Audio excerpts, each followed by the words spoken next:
តោះបងមកមើលស្រែដែលយើងប្រើថ្នាំឃុំគ្រាប់ស្មៅហើយទទួលបានជោគជ័យល្អតែម្ដងឥឡូវនេះបាទចុះមកផ្ទាល់មកនេះបាទឥឡូវយើងមើលបាទរតាមមួយដើមក៏មិនមានផងបាទមិនមែននិយាយអ៊ូទេតែនេះគឺជាការពិតបាទឃើញទេបាទគឺច្បាស់ជ្រេញតែម្ដងបាទមិនមានស្មៅដុះស្បីតែមួយដើមទេបាទគឺស្អាតអញ្ចឹងណាបាទនេះថ្នាំឃុំគ្រាប់របស់យើងណាបាទអានេះគឺខ្ញុំប្រើជាក់ស្ដែងតែម្ដងនេះបាទកុំច្រឡំថាបាញ់ថ្នាំកម្ចាត់ស្មៅអត់ទេបាទអត់មានបាញ់ថ្នាំកម្ចាត់ស្មៅណាទេអញ្ចឹងណាបាទនេះបាទកាមេរ៉ាថតមើលទៅបាទរៀងវែងតិចណាបាទឃើញស្អាតទេបាទអញ្ចឹងណាគឺច្បាញ់តែម្ដងបាទឥឡូវយើងទៅមើលបាទស្រែដែលគេបាទបានបាញ់ថ្នាំកម្ចាត់ស្មៅហើយប៉ុន្តែស្មៅនៅតែដុះនេះភ្លឺនេះណាបាទស្រែជាប់គ្នានេះបាទស្រែនេះគេបាញ់ថ្នាំកម្ចាត់ស្មៅហើយប៉ុន្តែស្មៅនៅតែដុះធម្មតាបាទងឹបតកក់ទេបាទងឹបតកក់ទេតែបើសិនជាប្រភេទស្មៅយូនបាទស្មៅកទុយដំរីបាទនឹងគឺនៅខ្ញុំបញ្ជាក់នេះជាមួយខ្ញុំដកឲ្យមើល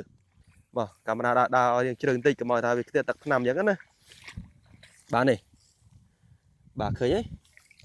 នេះអាស្មៅប្រភេទនេះគឺពិបាកក្នុងការកម្ចាត់ខ្ញុំបញ្ជាក់បាទក្នុងការកម្ចាត់បើស្មៅកក់គឺងាយស្រួលទេបាទអស់តាម7 8ពឿននេះបាញ់ទៅហើយតែបើសិនជាស្មៅប្រភេទនេះបាញ់មិនទៅទេបាទនេះច្រើនណាព្រោះហ្នឹងស្តៀងតែស្រូវមើលសឹងថាចង់ដឹងនេះបាទនេះឃើញទេបាទបាញ់ហើយឡើងអន់ដើមដែរហើយអញ្ចឹងណានេះឃើញទេច្រើននិយាយទៅដុះច្រើនណាបាទនេះឃើញទេបាទនេះស្មៅអានឹងធំមកហើយបាទតែបើសិនជាយើងមកទៅនេះទៀតនេះសិតតែស្មៅនេះដកវិញច្រើន